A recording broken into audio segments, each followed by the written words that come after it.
Create a waterfall chart in Excel, perfect for visualizing financial changes over time. Our example includes an initial budget, monthly expenses, a mid-year budget top-up, and extra income from selling old assets.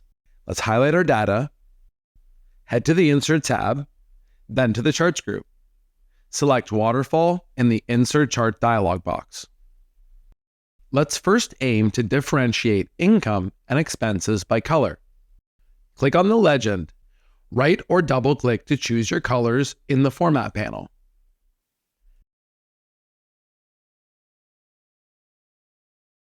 Let's also display a total at the end. Select the final bar on your chart, right-click, and choose Set as Total. This anchors the bar to the bottom axis, clearly distinguishing it as a summary of previous values. Next, edit your chart title and add any corresponding label elements with the Add Chart Element menu.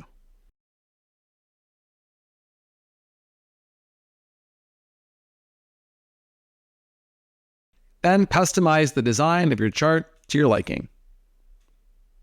And now, your waterfall chart showcases your finance narrative over time into a clear visual story.